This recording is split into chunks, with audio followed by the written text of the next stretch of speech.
I need to make a confession this morning. It is probably going to shock a lot of you.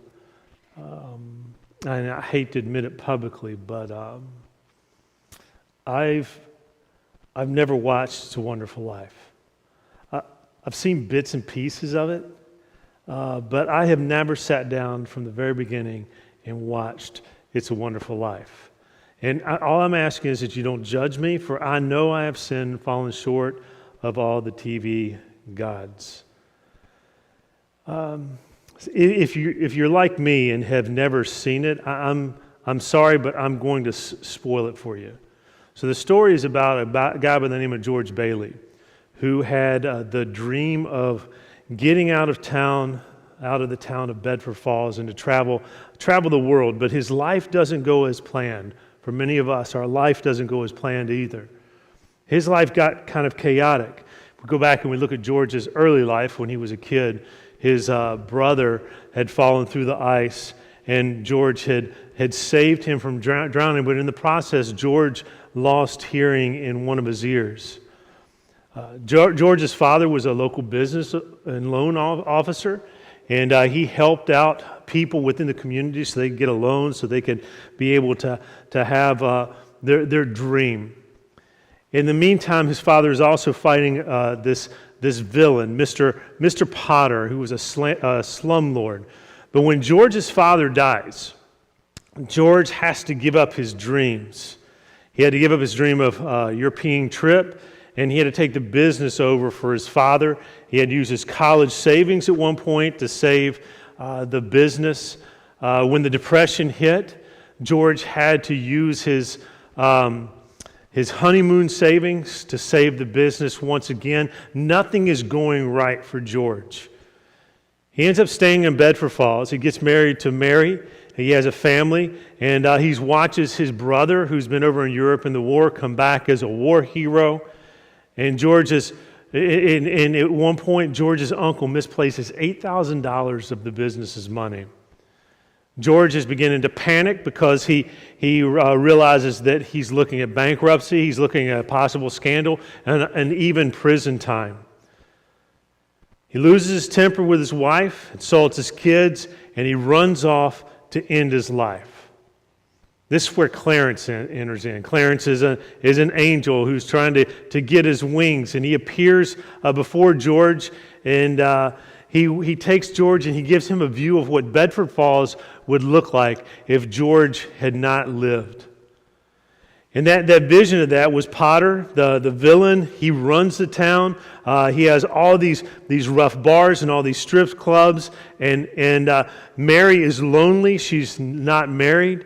Harry, his younger brother, is not alive. He died in a drowning incident when he was a kid. All the soldiers that Harry, his brother, had helped save, they are not alive also. And in that reflection of life, George begs for his life back. And he recognizes what Solomon recognized in Ecclesiastes chapter 5, verses 18 through 20. It's a passage that we read a couple weeks ago. I just want to look at it again because I think it's very appropriate for us to understand today's theme in this chasing happiness, finding meaning in life through finding a purpose. Here's what Solomon writes. He says, "Then I realized that it's good and proper for a man to eat and drink and find satisfaction in his toilsome labor under the sun during the few days of life God has given him. For this is his lot. Moreover, when God gives a man wealth and possessions and enables him to enjoy them and be happy in his work, this is a gift from God. He seldom reflects on the days of his life because God keeps him occupied with gladness of heart." See, in the movie, George never accepts his lot in life. He never sees it as a gift of God, for a gift that brings purpose and meaning to his life. And we are like George in a lot of ways because we try to find happiness in other things rather than finding joy and peace from being content with our life. which is a gift of God. Our lot is what I want to talk about this morning, our purpose. We all have a purpose. God has given us a purpose. Purpose is using your strengths to serve others. It is being someone who contributes, finding something to live for, striving for the why that drives you forward. It's this idea that we're going to be driven forward, that we're going to move forward in life. Because a lot of times we get kind of sedentary, we get comfortable, we get complacent, we like to sit. And when our life should be in constant motion, moving forward. And we do that as Christians as well. When it comes to our spiritual life, we get very complacent and very content where we're at, rather than looking for a path forward in what God is trying to teach us. Donald Miller, in his book, Hero on Mission, the subtitle is A Path to a Meaningful Life. He tells a story of himself and some others that they're deciding to bike from the Pacific Ocean to the Atlantic Ocean, from California to Delaware. It took 7 weeks on this trip across the country on a bike. They're trying to do 100 miles, at least 100 miles a day, but they're constantly moving forward. I think about this, and I think about this journey that Donald Miller describes, and I think about our own life. And I think about the things that they saw. It was totally different depending on what part of the country they're in. They're going through the desert, they go through the mountains, they go through the plains, crossing rivers.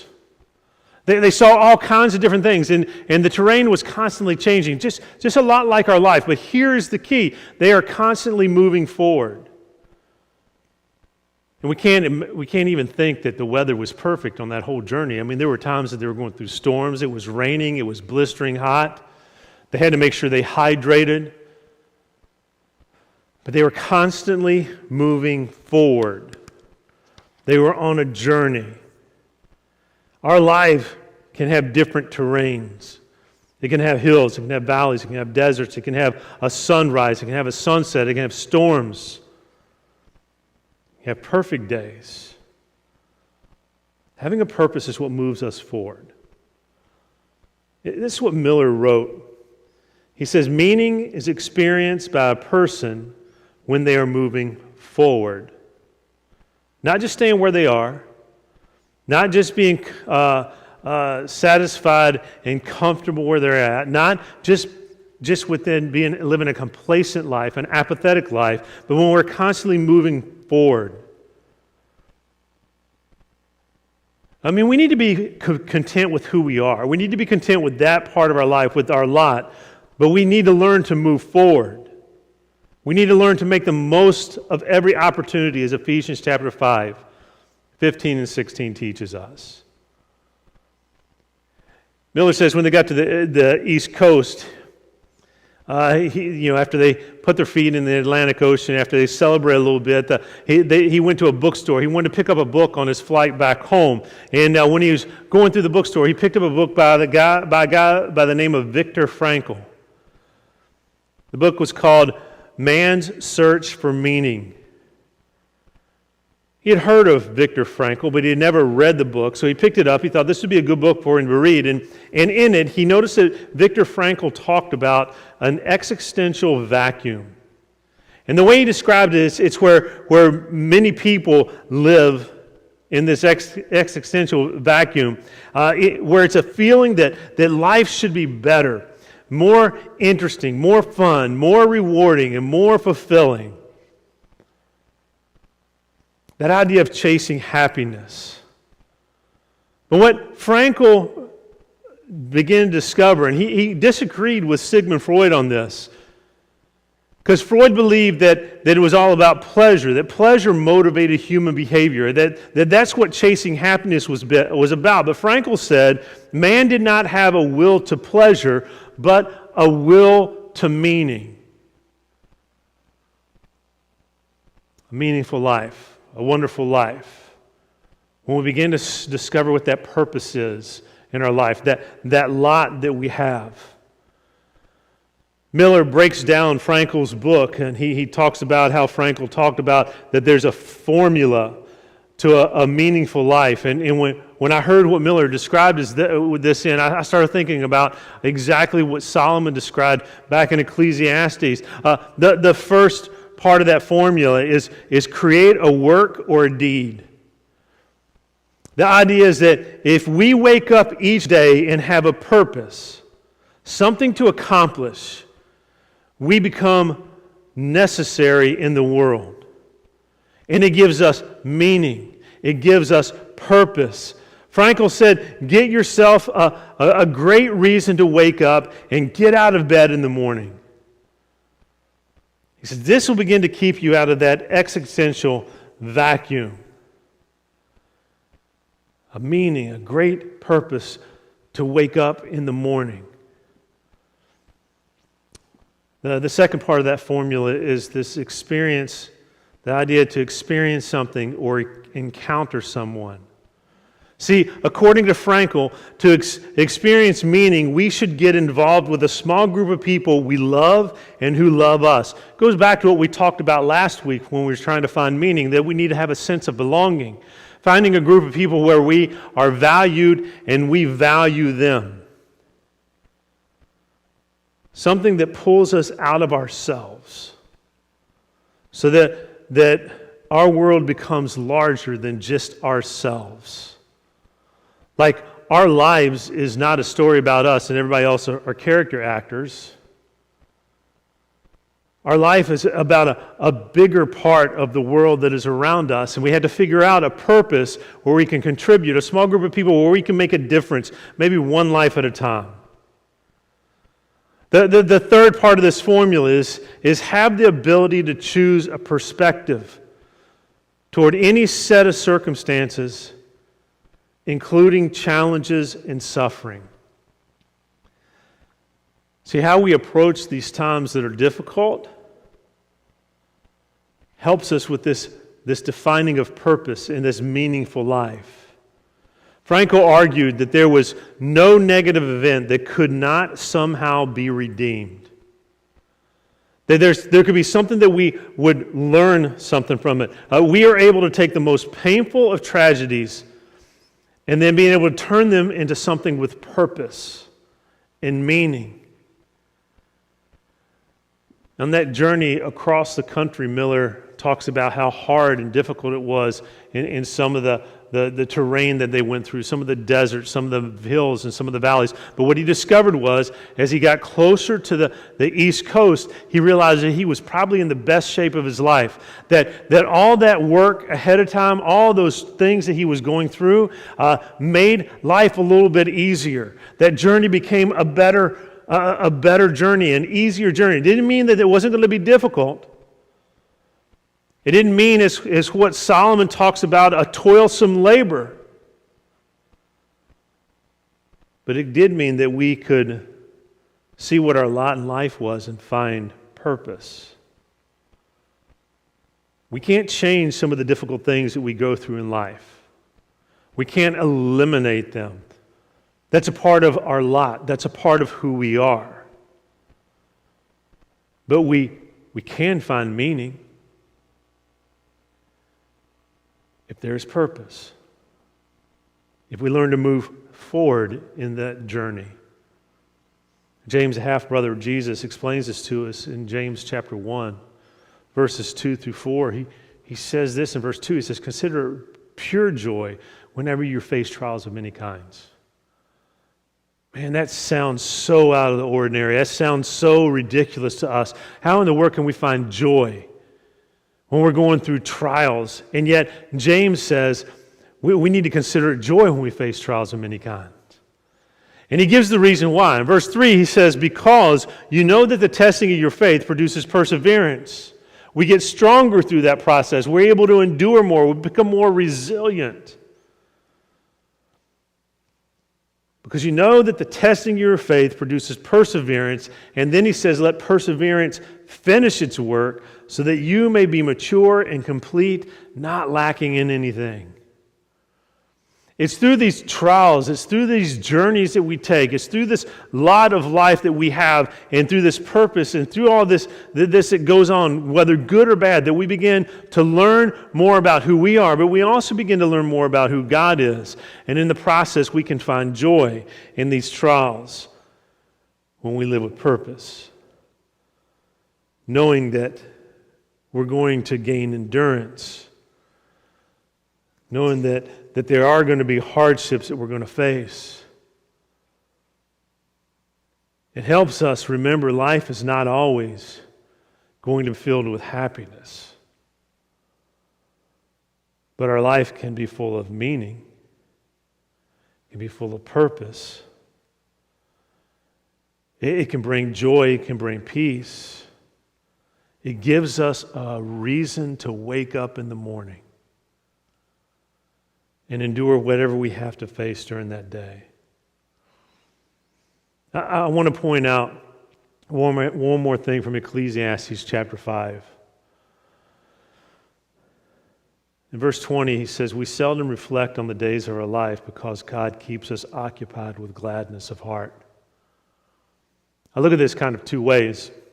The first way is when we find purpose, when we have meaning, when there's a reason for us to wake up in the morning, we're not going to sit back and we're not going to find reasons to complain or find reasons to gripe or find reasons to enter into some of these depressed states that we enter into. We won't have time for that because we're occupied with the gladness of heart, that we know that God is on this journey with us and He's teaching us and molding us into the people that He wants us to be. And when we have purpose, we don't have time to reflect on all the things in life that can get us down. Well, having purpose enables us to stay focused on our life's journey. And we see life is good. That life can be bad and life can be ugly. But it's a life that's somewhat bigger than ourselves. And God may be molding us into something that we could never imagine. But I'll say this also. I think it's good for us to reflect. I think it's good for us to reflect on our life because when we look back at our life, we begin to see where our lives matter. Just like in George's life, when he was able to reflect back in his life, in these moments, he didn't realize how important his life was to Bedford Falls. He didn't realize how important it was to his wife Mary and to his kids and to Harry, his brother, and to the soldiers that Harry interacted with. He didn't realize how important it was to the city as a whole. And sometimes we need to sit back and we need to reflect. And when we begin to see what our life in that context, we see value in our life, and we begin to see value in the lives of others. But most of all, we begin to see where God has been present through all that we've gone through in life. We begin to see His presence in that journey and how we're learning something from God. And through all this, we begin to see meaning and the purpose God has given us. And as you see this meaning, we begin to have a different perspective on life, and we have this meaningful life. It's not always going to be happy, but it's going to be meaningful. This morning, we don't have a worship team, as you can see. Due to circumstances, I've had to be more involved in overseeing the worship team, in empowering volunteers, putting in a system that makes it easier to be able to manage, because I don't know anything about music. I've been involved in this for the last 7 or 8 years. And I have to say this, we have awesome volunteers who lead our worship. They put in a lot of time, and they need a break from time to time. And sometimes we are short leaders and musicians on the same week, like this week. When that used to happen, I used to stress out because I can't do this myself. I can't stand up here and lead worship. I saw it as a burden. I don't anymore. I don't see it as a burden. Because there's a greater purpose when it comes to what we do on a Sunday morning than just music. And that purpose is to let us give room for the Spirit to move. And sometimes all that is going on stage here can become a distraction. We get caught up in the things that make us happy in worship, or the things that make us unhappy, instead of moving forward. Brother Lawrence was a monk in the 1600s, a monk in France. His job at the monastery he was in is he was a dishwasher. I don't know if you've ever been a dishwasher, but when I've worked at restaurants, one of the first things that they get you to do is they teach you how to be a dishwasher. And if you can endure that, then they may put you on a different station. Barbecue place that I worked at when I was in Tennessee, I started out as a dishwasher, and I endured through that. And then I had to clean chickens. Raw chickens, it's disgusting. It's nasty. If you endure that, then maybe you can move on to the next level. And I think back of Brother Lawrence here, and he's in this monastery, all this chaos of the kitchen, all this noise, all this distraction, all this busyness. And in the midst of all that, Brother Lawrence said that he found purpose. He found purpose in practicing the presence of God, realizing that God was even in that chaos. Here's what he wrote. He said, "The time of busyness does not with me differ from a time of prayer. And in the noise and clatter of my kitchen, while several persons are at the same time calling for different things, I possess God in as great tranquility as if I were upon my knees before the Blessed Sacrament." Brother Lawrence said, amongst the distractions of the kitchen, he practiced the presence of God. He decided to move forward and reflected on God's presence in his life. And he found joy in what God was teaching him. If he could find God's presence in the chaos of a kitchen, we should for sure be able to find God's presence here on a Sunday morning. But too many times we let things distract us, and when we let things distract us, we begin to miss on maybe what God is trying to teach us and how to endure through things so that we become better, find more purpose and meaning in our life. But man, too many times we get distracted within the church world with things that don't make us happy. And in those moments, maybe it's the enemy that's trying to distract us so that we don't see the presence of God in our life, or we don't discover purpose and meaning. See, the very purpose of us gathering on a Sunday morning is to be connected with God's presence together, to be able to reflect on all that He has done, all He is doing, and all He will do as we move forward with the purpose He has given us. Notice what Brother Lawrence said. He said he found tranquility in practicing the presence of God in the chaos of the kitchen as if I were upon my knees before the Blessed Sacrament. Being a Catholic, Brother Lawrence was talking about communion when he talked about the Blessed Sacrament. It's not even considered a Mass unless they serve communion, because it's centered on what Jesus has done for us. And Brother Lawrence is able to say that even within the chaos of the kitchen, he found tranquility in practicing the presence of God as if he was on his knees before the Blessed Sacrament, recognizing and remember all that Jesus has done for him. He found purpose and meaning. And what he decided was to let God occupy him with gladness of heart. We can learn something together if we lean into being uncomfortable. I have a card I'm going to hand out to everyone. We can go over together. Since it's Labor Day weekend, we don't have any huddles. But if we were to have huddles, here's what we would have been discussing together in our huddle time. Because you've got to remember, huddles are designed to take what we talk about here and then have a discussion in a small group about how we will apply what God has taught us this morning so that we can move forward. This is how we're going to end service this morning. I'm going to pray for you and pray for communion. And then we're going to close with 2 worship songs through video. If you want to worship along, then feel free to until the end. If you just want to meditate over the card you have, then do so. But I would encourage you all to meditate and think through this idea. Well, what is the purpose that God has given me? What purpose do you think that God has given me? If that's too difficult, go to that next question, that idea. What talents and gifts has He given me so that I can contribute to society around me? So I can learn to serve others, so that I can find a purpose, and so that I can find meaning within my life.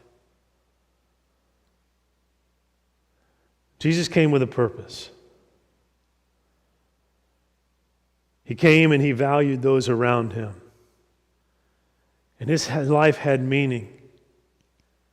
And it didn't just have meaning for Him, it had significant meaning for us. And on the cross, Jesus said, "It is finished." It's finished. He came and completed His mission. He lived a purposeful life so we could have meaning in life, so that we could have a wonderful life, even if life does not go our way. Let's remember all that Jesus has done for us. And let's think through and discover the purpose and the meaning that we have in life. The talents that God has given us to serve others. To be a part of His kingdom, something much bigger than ourselves. And let's stop getting distracted. Let's stop getting distracted so easily into things that make us unhappy and find joy and peace and perseverance and endurance even in the trials of our lives. So we can live life with gladness of heart, knowing that God is right there by our side. Let's pray together. Father, I thank You for Your grace and mercy. I thank You for Your Son, Jesus. I thank You for all that He has done, is doing, and will do in our lives. Father, I ask that Your Spirit just be present with us and just provide for us and protect us. And Father, help us discover our purpose. Help us to live a more meaningful life where we gather together, where we find belonging, where we value each other and we feel valued, and where we find purpose and meaning in life. Thank You for Your grace. Thank You for Your mercy. And I pray this in Jesus' name. Amen.